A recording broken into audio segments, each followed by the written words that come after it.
25 আইপিএলের আগে সব থেকে বেশি সমস্যা হলো Kolkata Knight Riders team. Kolkata Knight রাইডার্সের টিমের কিন্তু বহু সমস্যা এসে পড়েছে। প্রথম কথা, চোটের জন্য বিভিন্ন প্লেয়ার চোটের জন্য ছিটকে যাচ্ছে। এছাড়া ক্যাপ্টেন্সি কে করবে তার কোনো ঠিক নেই। শ্রেয়াস আয়ারকে ছাড়া যে কতটা ভুল ডিসিশন সেটা এখন বুঝতে পারছে কলকাতা নাইট রাইডার্স, আর কয়েকদিন পর আরও বুঝতে পারবে।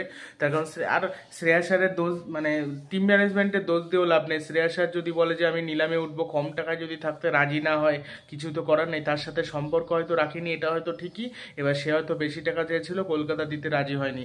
তার জন্য 14, 15, 16 কোটি টাকা খরচা করলে এমন কি হতো? কোনো অসুবিধা, তুমি 23 কোটি টাকাই নাই খরচা করতে, তুমি ওই টাকা যখন হেনরি ক্লাসেনকে অত কোটি টাকাতে তুমি রেখে দিলে, আর ভেঙ্কটেশ আয়ারের দাম তুমি কিন্তু বেশি উঠবে জানতে, তাহলে তুমি ভেঙ্কটেশ আয়ারের জন্য যদি অত দাম দিতে পারো, তাহলে শ্রেয়াসের জন্য কেন তুমি দেবে না?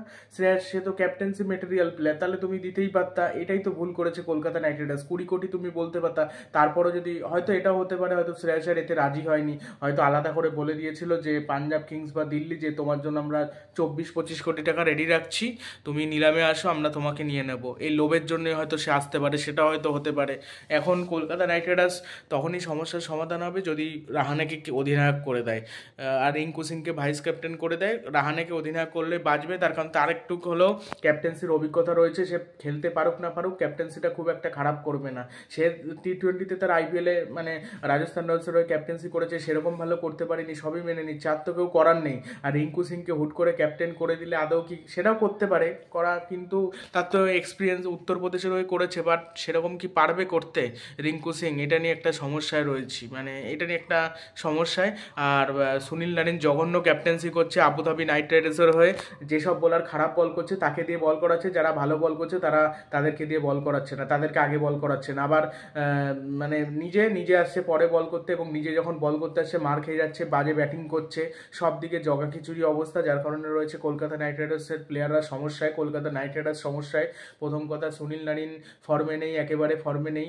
গুরবাজ কোনো ম্যাচে পারফরমেন্স করছে, কোনো ম্যাচে করছে না সাউথ আফ্রিকা টি20 লিগে। তারপরে অ্যান্দ্রে রাসেলের কথা যদি বলি, তার রয়েছে চোট, ঠিক আছে। তারপর শোনা যাচ্ছে নাকি শার্দুল ঠাকুরকে কলকাতা নাইট রাইডার্স দলে নিতে পারে এই অ্যান্ডি চিনোকিয়ার পরিবর্তে, বা জ্যাসন হোল্ডার, এই দুজন প্লেয়ারের পরিবর্তে যে কোনো প্লেয়ারকে নেবে, হয় জ্যাসন হোল্ডারকে নেবে। জ্যাসন হোল্ডার কিন্তু দারুণ ফর্মে রয়েছে, যেমন ব্যাটিং করছে তেমনি কিন্তু বোলিং করছে।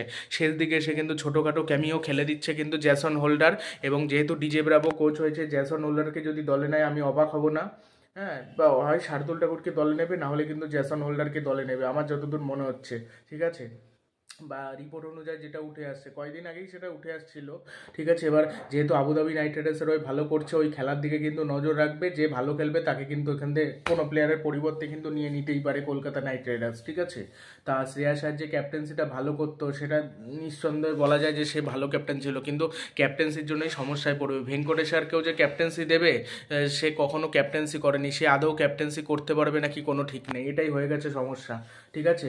এখন আবুধাবি নাইট রাইডার্সের সমস্যা, আবুধাবি নাইট রাইডার্সের আর দুটো ম্যাচ বাকি রয়েছে, দুটো ম্যাচেই যদি জেতে তাহলে প্লে অফে যেতে পারবে, না হলে কিন্তু প্লে অফে যেতে পারবে না, নাহলে কিন্তু হারবে, না হলে হয়ে গেল। যদি হারে তাহলে অন্য দলের উপর ভরসা করতে হবে, সেক্ষেত্রে সমস্যা। এবার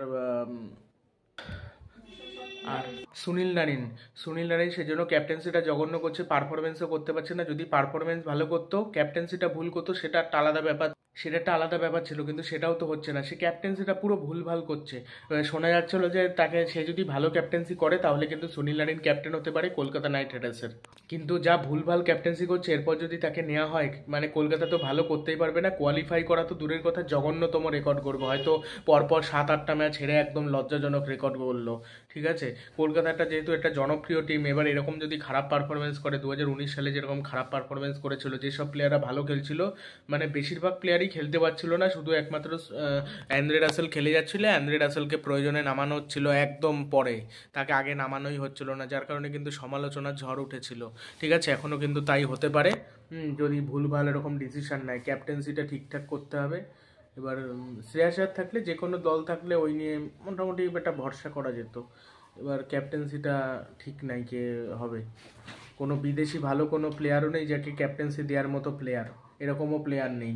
মানে অ্যাডিন ম্যাকগ্রাম থাকলেও বাজে হতো, কেন ক্যাপ্টেন্সি অতটা ভালো না। ফাফ ডু প্লেসিরও ক্যাপ্টেন্সি সেরকম, ওদের সব থেকে ভালো হয় রাহানেকে ক্যাপ্টেন করে দিক, অথবা রিঙ্কু সিং, এই দুজনের চান্সই বেশি এখন। হ্যাঁ, কুইন্টন ডিকক, গুরবাজ এদের চান্সও নেই। গুরবাজ এমনি সেই ক্যাপ্টেন্সি করেনি, তার ক্যাপ্টেন্সির অভিজ্ঞতা নেই। কুইন্টন ডিককের অভিজ্ঞতা ছিল, কিন্তু তাকে আদৌ করবে নাকি কোনো ঠিক নেই। আংক্রিস রঘুবংশী তরুণ প্লেয়ার, কিন্তু তাকে ক্যাপ্টেন্সি দেওয়ার মতো এখনো হয়নি।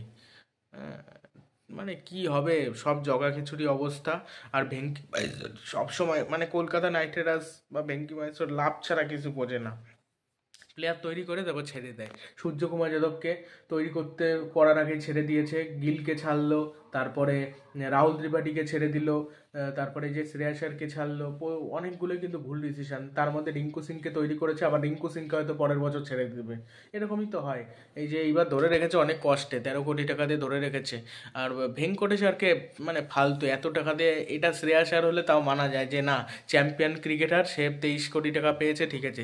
ভেঙ্কটেশ্বর 23 কোটি, এইটা একটা মানতে অবিশ্বাস্য লাগে। সে ওই পারফরমেন্স করতে পারে নাকি আদৌ সন্দেহ। ওই টাকার চাপের জন্যই সে হয়তো পারফরমেন্স করতে পারবে না। এ তো আর মিচেল স্টার্ক না, প্রতিটা ম্যাচে খারাপ খেললো। আর আদৌ কোয়ালিফায়ার ম্যাচে মানে কলকাতা যাবে, তারপর তো ভারত, মানে তারপর তো ভালো খেলবে। মানে যেসব অস্ট্রেলিয়ার প্লেয়ার তারা সবসময় প্লে অফের ম্যাচে ভালো খেলে, এটা আমি দেখেছি। মিচেল স্টার্ক এই যে প্লে অফের ম্যাচে জ্বলে ওঠে, আবার আগের দিয়ে একদম পারফরমেন্স নেই, ট্রল হচ্ছিল, তারপর আসল জায়গায় যে জ্বলে ওঠে। আসল জায়গায় যে এরা পারফরমেন্স করতে ভালো পছন্দ করে বা ভালোবাসে, ঠিক আছে। তা তোমাদের মতে কি মনে হচ্ছে যে কলকাতা নাইট রাইডার্স কেমন করবে, সেটা অবশ্যই কমেন্ট বক্সে জানাও। 2025 আইপিএলে আমার মনে হয় টেনশান আছে, মানে কলকাতার যা পারফরমেন্স, এই নিয়ে ভালো করা খুব চাপের।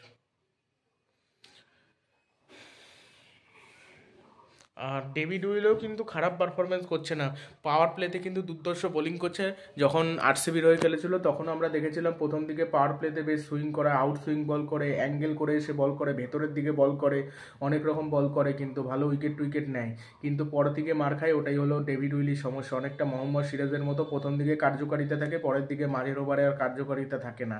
তবে যে ওই যে অ্যান্দ্রে রাসেল যে মাঝখানে এসে মার খেলেও উইকেট টেকিং যে বোলিংটা করে, ওইটা এখন করতে পারছে না আবুধাবি নাইট রাইডার্সের হয়ে। এই জন্য আবুধাবি নাইট রাইডার্স পরিষ্কার কথা ভালো খেলতে পারছে না। তা না হলে আবুধাবি নাইট রাইডার্স ভালোই খেলতে পারতো। ওইটাই হয়ে গেছে আবুধাবি নাইট রাইডার্সের মূল প্রবলেম। সব থেকে বড় সমস্যার পর সমস্যা হচ্ছে। এখন দেখতে হবে কি কেমন পারফরমেন্স করে। এবার যদি খারাপ পারফরমেন্স করে আমি অবাক হব না, তবে খারাপ পারফরমেন্স করলে খারাপ লাগবে যে কলকাতা নাইট রাইডার্স এত খারাপ পারফরমেন্স করলো। কেন খারাপ করাটাই স্বাভাবিক, তার কোনো ক্যাপ্টেন্সি ম্যাটেরিয়াল সেরকম প্লেয়ার নেই, কে খেলবে কোনো ঠিক নেই, ঠিক আছে, কোনো নিশ্চয়তা নেই, ওইভাবে তো হয় না। সব কিছুর একটা নিয়ম আছে বা ব্যাপার আছে, এগুলো ব্যাপারটা বুঝতে হবে। তো দেখা যাক কি হয়। হুম, কি হবে যে এটা বোঝা মুশকিল।